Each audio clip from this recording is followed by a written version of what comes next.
Everyone, good morning. আশা করছি তোমরা যে যেখানে আছো প্রত্যেকেই খুব ভালো আছো আর সুস্থ আছো।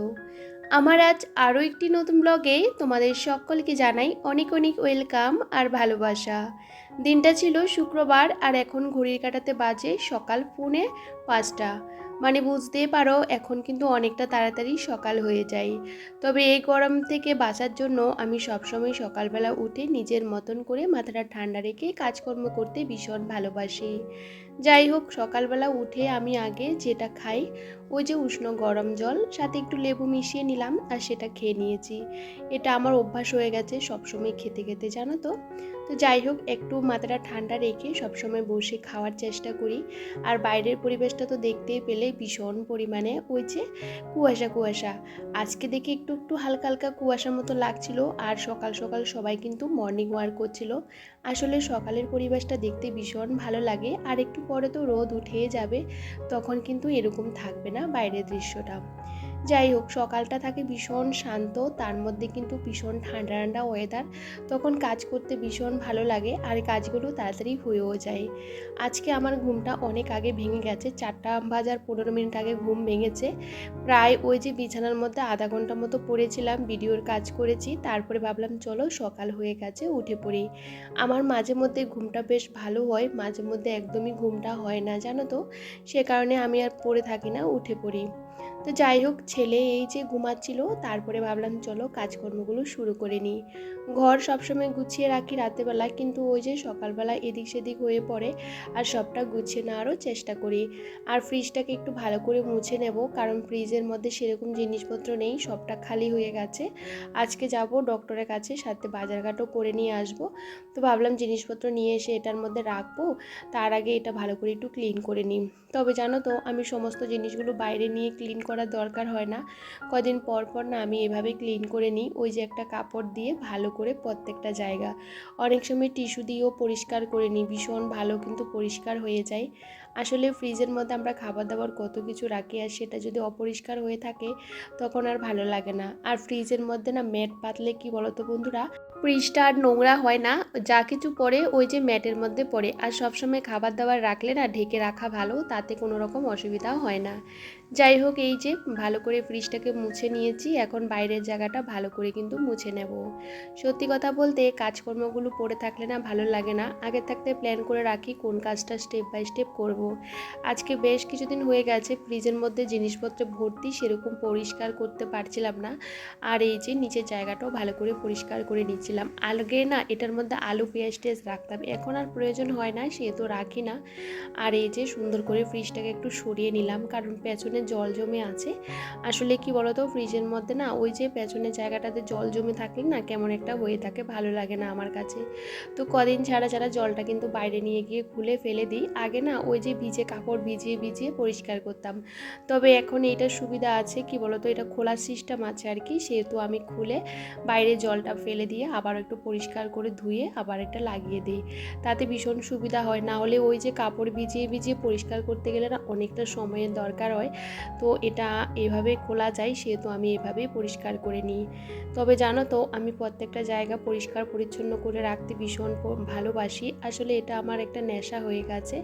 আসলে যে কোনো কাজের ক্ষেত্রে দেখবে, নেশাটা যদি একবার হয়ে যায় সেটা ছাড়তে না অনেকটা কষ্ট হয়ে যায়। ঘর গোছানো থাকলেও আমি সবসময় চেষ্টা করি কোথাও কেউ এলোমেলো হয়ে আছে বা কোথাও অপরিষ্কার হয়ে আছে সেটা আমি পরিষ্কার করে নিই। যাই হোক, আমরা যেহেতু রাতেবেলা এই ঘরে ঘুমাই না, তবে জানো তো রাতেবেলাও কিন্তু ঘরটর পরিষ্কার করে ঝাড় দিয়ে রাখি, কিন্তু ওই যে সকালবেলা আবারও কিন্তু একটু গোছাতে হয়, বলতে পারো একটুখানি অগোছালো হয়ে যায়। আর একটু কি বলতো, টিকটিকি পটি টটি করে রাখি, সে কারণে একটু ঝেড়ে পরিষ্কার করে রাখার চেষ্টা করি। না হলে ছেলে ঘুম থেকে উঠে এই যে এখানে বিছানার মধ্যে বসবে, পড়াশোনা করবে, বুঝতেই পারো। ও কিন্তু সকালবেলা ঘুম থেকে ওঠার পর ফ্রেশ হওয়ার পর একটু বসে বই নিয়ে, ওকে আমি কিন্তু এই অভ্যাসটা সকাল থেকেই করাই। কারণ না হলে কি বলতো, এখন তো সামার ভ্যাকেশন দিয়েছে, একটু পড়াশোনা না করলে না সমস্ত কিছু ভুলে যাবে। তো সবসময় ওকে ঘুম থেকে তোলার পর ও কিন্তু সেরকম কিছু খেতে চায় না, তো একটু লেখালেখি করতে ভীষণ পছন্দ করে, সেহেতু কিন্তু আমি এখানেই ওকে পড়ায় সমস্ত কিছু করাই। তো ভাবলাম চলো ও ওঠার আগে যতটুকু কাজ করা যায় তার জন্য আমাকে এই যে একটু তো কষ্ট করতে হয়। ভোরবেলা উঠে কাজগুলো করে নেওয়ার চেষ্টা করি, তাহলে সারাটা দিন না নিজেকে দেওয়ার মতন অনেকটা সময় পাই। আসলে কি বলতো, ঘুমটা না হলে না আমি মনে করি পড়ে থেকে কোনো লাভ নেই, তাড়াতাড়ি উঠে পড়লে বেশ ভালো। যাই হোক, খাটের নিচটা ভালো করে পরিষ্কার করে নিয়েছি, বলতে পারো প্রত্যেকটা দিনই পরিষ্কার করি, সমস্ত জিনিসগুলোকে সরিয়ে সরিয়ে পরিষ্কার করার চেষ্টা করি। তবে কি বলতো, টাইলসের ঘর সবসময় পরিষ্কার না রাখলে না দেখতেও ভালো লাগে না, আর একটু নোংরা হলে না ভীষণ বাজে লাগে। মানে আমার তো এত বাজে লাগে কি বলবো, অনেকটা বার কিন্তু সকাল থেকে ঝাড় দেওয়া হয়ে যায়। আর জানো তো বন্ধুরা, ঘরের ভিতরে জিনিসপত্র থাকলে কি হবে, সেগুলোকে পরিষ্কার পরিচ্ছন্ন করে রাখতে হয়, নাহলে সে জিনিসগুলো কিন্তু একসময় খারাপ হয়ে যায়। তো দেখো, এই যে ঘরটা আমাকে গোছাতে অনেকটা সময় লেগেছে, ফ্রিজটা পরিষ্কার করতেও কিন্তু অনেকটা সময় লেগেছে।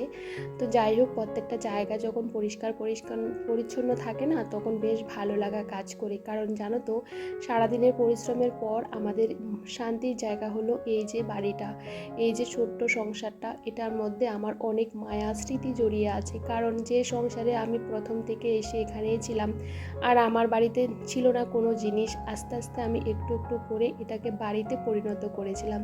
চারদিকে গাড্ডা ছিল, প্রত্যেকটা দিন সকাল বিকাল মানে কত যে জিনিস দেখতাম, পোকামাকড় কত কিছু। জানো তো, এই বাড়িটাকে বাড়ি করতে আমার অনেকটা সময় লেগেছে, কারণ আমার চারপাশের জায়গাগুলো পুরো গাড্ডা ছিল, জলে ভর্তি ছিল। আর আমরা যে কত টাকার মাটি ফেলেছি বাড়ির মধ্যে কি বলবো। এখানে জায়গাটা মানে এদিকে সমস্ত জায়গাগুলো একদম নিচু নিচু জায়গা, বৃষ্টি হলে জল জমে থাকে বুঝতেই পারো। আর মাটি ফেলে ফেলে কিন্তু সমস্ত জায়গাগুলো উঁচু উঁচু করতে হয়, না হলে ওই যে সমস্ত দিক থেকে ভীষণ পরিমাণে অবস্থা খারাপ হয়ে যায়। এখন তো গরমকাল, তাও কি বলতো, হাঁটাচলা করতে বাইরে ভীষণ সুবিধা হয়, তবে গরমের মধ্যে একটু তো কষ্ট হয়। তবে বৃষ্টি হলে না আরও বেশি কষ্ট হয়, চারদিকে জল জমে থাকে, তখন কাদা মাটি বুঝতে পারো, ঘরে বাইরে সমস্ত কাজগুলো করতে ভীষণ কষ্ট হয়ে যায়। বাড়িঘর যদি ভালো হয় জানো তো, তখন বৃষ্টি বাদল হলেও না কোনো রকম অসুবিধা হয়নি।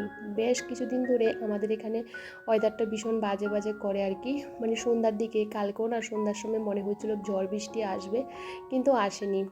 যাই হোক, এই যে তোমাদের সাথে কথা বলতে বলতে ঘর দুয়ারগুলো ঝাড় টাড় দিয়ে রান্নাঘরটাও ভালো করে পরিষ্কার করে মুছে নিয়েছি। আর এখন এই যে বাইরে চলে এসেছি, ছেলে যেহেতু ঘুমাচ্ছিল, তো আস্তে আস্তে ওই ঘরটাও ভালো করে ঝাড় দিয়ে নিয়েছি। এখন এই যে বাইরে চলে এসেছি, আর এখন বাইরের জায়গাটা ভালো করে ঝাড় দিয়ে নেব। আর বাইরের জায়গাটা না আমি এই যে ছোট্ট ছোট্ট কর্নারগুলো, এগুলো প্রত্যেকটা দিন কিন্তু আমি ঝাড় দিই। সকালবেলা একবার ঝাড় দিই, অনেক সময় বিকালবেলা আর একবার ঝাড় দিতে হয়। আর এই যে ছোট্ট ছোট্ট জায়গাগুলো ঝাড় দিতেও অনেকটা সময় লাগে। আর আমার বাড়িতেও এই যে দেখো, বেগুন গাছগুলো এত এত বড় হয়ে গেছে, মানে এতটা বড় হয়ে গেছে, আর জায়গাটা সরু তো হাঁটাচলা করতে না অনেকটা অসুবিধা হয়। আর গাছগুলোর মধ্যে এত পরিমাণে বেগুন হয়েছে, সাথে অনেক কড়ি বেরিয়েছে, ফুল বেরিয়েছে, মানে কাটতে না ভালো লাগে না। তো ভাবলাম চলো গাছগুলো এভাবে থাকুক। আর যেহেতু আমার বাড়িতে সেরকম লোকজন নেই, শুধু আমি আর আমার ছেলে, সেরকম এইখানে হাঁটাচলা হয় না, বাড়ি থেকে সেরকম কোথাও যায় না, তো বেরোনোর কোনো প্রশ্নই হয় না। তো ওই যে একবার যখন ঝাড় দিই, ভালো করে কিন্তু বেগুন গাছের নিচ টিচগুলো ভালো করে ঝাড় দিয়ে নিই আর কি। আর জানো তো বন্ধুরা, বাড়িতে যে কোনো কিছু গাছ লাগালে না বেশ ভালো।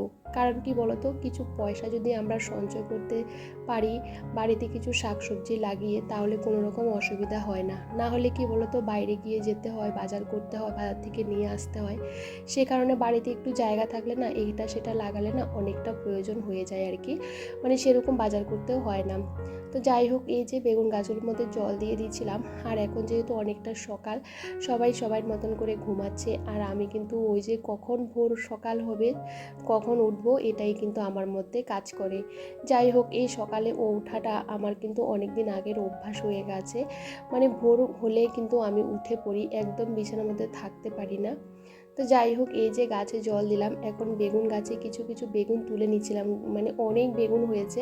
তো ভাবলাম বেশি একটা বড় হয়ে গেলে না সেগুলো খেতে ভালো লাগে না, তো এই যে 4-5টা তুলে নিলাম। আসলে কি বলতো, বেগুন পোড়া দিতে বা বেগুন পোড়া খেতে আমার বেশ ভালো লাগে।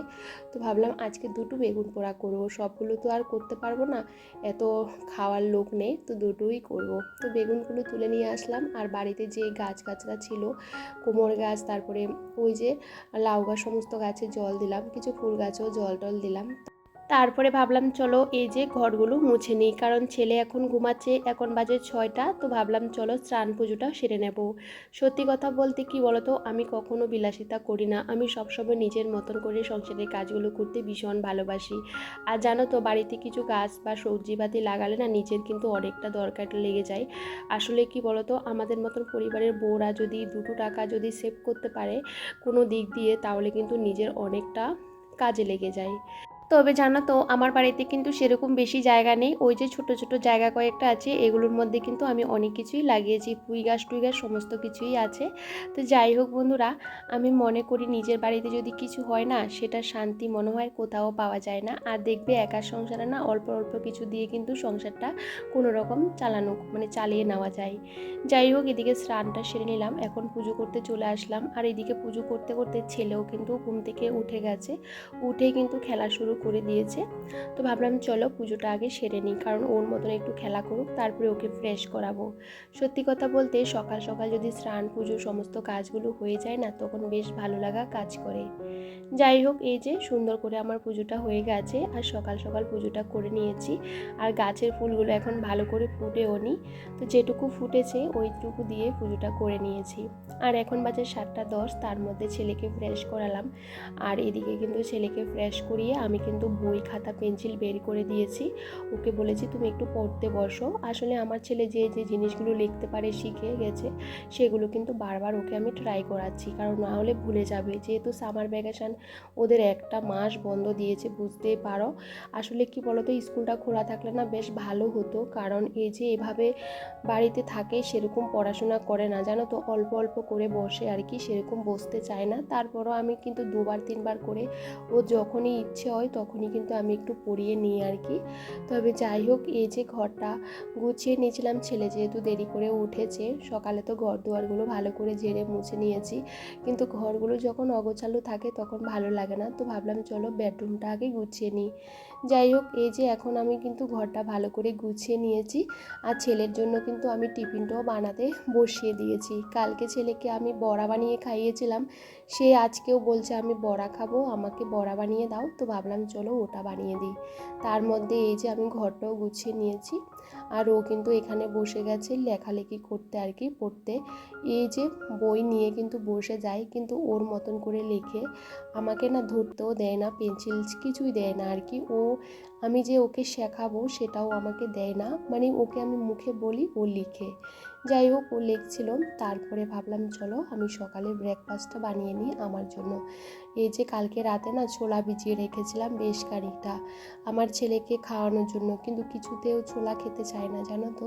তো ভাবলাম ওকে না ভেজে কিছুটা দেব, আর বাদবাকি কিছুটা আমি ভিজিয়েছি আমার জন্য। তো দেখো, আজকে সকালে ব্রেকফাস্টে আমি একটা হেলদি ব্রেকফাস্ট করছি, আর এটা খেলে শরীরের জন্য অনেকটাই ভালো।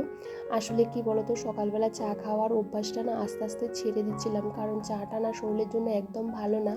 যদিও বা আমি চিনি ছাড়া চাটা খাই, তারপরও না চিনি ছাড়া চাটা খেতে একদম ভালো লাগে না। তো ভাবলাম যে এখন একদমই খাবো না, ওই যে কয়েকদিন পর পর চাটা খাবো। তো ছোলা কিছুটা আমি রেখে দিয়েছি অঙ্কুর বের করার জন্য, আর কিছুটা আমি এই যে টমেটো গাজর সমস্ত কিছু মিশিয়ে আর সাথে বিট নুন আর লেবু দিয়ে খেয়ে নিয়েছি। ভীষণ ভালো লাগে খেতে এটা, কিন্তু ইচ্ছে করলে তোমরা একটু সেদ্ধ করেও খেতে পারো বা একটু রান্না করেও খেতে পারো, আমার মনে হয় কাঁচা খেলেই অনেকটা ভালো। যাই হোক, আজকে একটু তাড়াতাড়ি রান্নাবান্না বসিয়ে দিচ্ছি, কারণ আমি যাব ওই যে ডক্টরের কাছে, কারণ আমার যে দাঁতটা তোলা হয়েছে তার সেলাইটা আজকে কাটবে, সাথে ছেলেকেও দেখাবো ডক্টর। আসলে ঘরে বাইরের সমস্ত কাজগুলো না নিজেকে সামলাতে হয়, যেদিকে যাই না কেন সমস্ত কাজ আমাকে করতে হয়। একটা বাড়ির বউ যখন একা থাকে সমস্ত দিকটা সামলায় না, তখন কারোর চোখে কিছু পড়ে না। বিশ্বাস করো, তুমি যখন ভালো কিছু করতে যাও সেটা সবাই চোখে পড়ে। সারাদিন অনেক পরিশ্রম করি, অনেক কষ্ট করি, ছোট্ট একটা বাচ্চাকে নিয়ে একা থাকি, কিন্তু ভীষণ খারাপ লাগেও কাজ করি। তবে কিছু করার নেই, নিজের মতন করে সংসারটাকে সাজিয়ে গুছিয়ে রাখতেও ভীষণ ভালো লাগে। আমি আমি যতই সকালবেলা উঠি না কেন, কাজকর্ম শেষ না করে আমি এক ফোঁটাও বসি না। ছেলের জন্য করেছিলাম ডাঁটা দিয়ে, আলু দিয়ে, মাছ দিয়ে। আজকে প্রথমবার ওর জন্য ডাঁটা রান্না করেছি, আর সেটা ছিল কোমরের ডাঁটা আর কি। সেটা তোমাদের সাথে শেয়ার করিনি। আমার জন্য করেছি লাউ ডাল, আর সাথে করেছিলাম বেগুন পোড়া। আসলে আর কিছু রান্নাবান্না করিনি, আর এই গরমের মধ্যে খেতেও ভালো লাগে না। তো ছেলের জন্য যেহেতু আলাদা করে রান্না করেছি, নিজের জন্য সেরকম ভাবি না। তো যাই হোক, এভাবে এই যে আমার সংসারটা চলছে। যাই হোক বন্ধুরা, এদিকে দেখো রান্নাবান্না করার পর রান্নাঘরটাকে ভালো করে ক্লিন করে নিলাম। আর এটা কিন্তু প্রত্যেকটা দিনই আমি করি। যতই কষ্ট হোক না কেন, সমস্ত জায়গা যদি পরিপাটি না থাকে তখন ভালো লাগে না। নিজের কাজগুলো নিজেকেই করতে হবে, তাই না? তো ভাবলাম চলো, এদিকে ছেলেকে স্নান দান করিয়ে দিয়েছি। আর আজকে প্রথমবার ছেলেকে সকালবেলা একটু ভাত খাইয়েছি। ও কখনো ভাত খেতে চায় না, জানো তো। তো কী বলো তো, ওই যে ডাঁটার তরকারি রান্না করেছিলাম, ডাঁটা তো আর খায়নি, এক পিস মাছ দিয়ে ওই যে 3-4 গড়া ওকে ভাত খাইয়েছি। তারপরে আমিও একটু ভাত খেয়ে নিয়েছি, যেহেতু যদি পরে ভাত না খেতে পারি, কারণ ওই যে ডক্টরের কাছে যাব, দাঁতগুলো দেখাবো আর কি, যে আমার দাঁত আরগুলো ভালো টালো আছে কি না। তো ভাবলাম তার আগে যদি সেলা টেলা কাটা হয়ে যদি ভাত না খেতে পারি, তো ভাবলাম একটু ভাত খেয়ে নিই, কারণ সকালবেলা ভাত খাওয়ার আমার একদমই অভ্যাস নেই। তো কি বলো তো, এখন রেডি হয়ে যাচ্ছি, এখন বাজে 10:30, কারণ এখন যাব ডক্টরের কাছে। ডক্টর আসবে হয়েছে 11টা আর কি। তো বাড়ির থেকে বেরোচ্ছি 10:30। তো দেখো এদিকে রেডি হয়ে গেছি, আর এই যে আমরা বেরিয়ে পড়েছি। আর জানো তো, ভীষণ পরিমাণে রোদ্দুর, গরম, আর তারপরেও না বেরোতে হয়। আর এই টাইমে না এত গরম পড়ে কি বলবো। তো আমি যখন বাড়ির বাইরে যাই না, সেরকম ক্যামেরা অন করতে পারি না, বুঝতে পারো, ছোট্ট বাচ্চাকে নিয়ে মানে বাজার টাজার করা, তারপর ডক্টর দেখানো, সবটা করে আর ইচ্ছে করে না যে ক্যামেরাটা একটু বের করি, কারণ ছেলেকেও ধরতে হয়, বুঝতেই পারো, ও তো ভীষণ ছোট। তো আমি মনে করি ক্যামেরা অন করার থেকে আমার ছেলেকে দেখে শুনে রাখা অনেকটা ভালো। তবে জানো তো, আজকে বাজার থেকে এই যে তিল নিয়ে এসেছি, বিশ্বাস করো, মানুষ যে মানুষকে কিভাবে ঠকায় কি বলবো বন্ধুরা। মানে অনেক আশা করে তিলগুলো নিয়ে এসেছিলাম, ছেলের জন্য নাড়ু বানাবো, লাড্ডু আর কি। কিন্তু জানো তো, তিলগুলোর মধ্যে ভীষণ পরিমাণে কালো কালো বালি মিশিয়ে দিয়েছে, আমি তো বুঝতেই পারিনি। আর যখন বাড়িতে এনেছি, সেগুলোকে আমি রেডি করছিলাম, আর দেখো কি পরিমাণে বালি। আমি প্রথমে ভেবেছিলাম নুন, তারপরে দেখি বালি। বিশ্বাস করো, এতটা খারাপ লাগা কাজ করছিল, মানুষকে এভাবে না ঠকালেও পারতো। তবে কি আর করবো বলো তো, কিনে যেহেতু নিয়ে চলে এসেছি, নেক্সট বার যখন যাব বাজারে তখন কিছু বলে আসবো, কারণ না বললে না হবে না। বিশ্বাস করো, আমি বারবার বলেছি একটু ভালো তিল দেওয়ার জন্য, ছেলের জন্য খাবার বানাবো। বলেছে একদম নতুন তিল, ভালো তিল। আমি না আসলে ছেলেকে কোলে নিয়েছিলাম, তারপরে হাতে ব্যাগ ট্যাগ ছিল না, আমি আর ওই যে একটু দেখিনি আর কি। তো যাই হোক, এই যে আমি তিল দিয়ে বানালাম একটা শরবত, যেটা খেতে ভীষণ ভালো লাগে।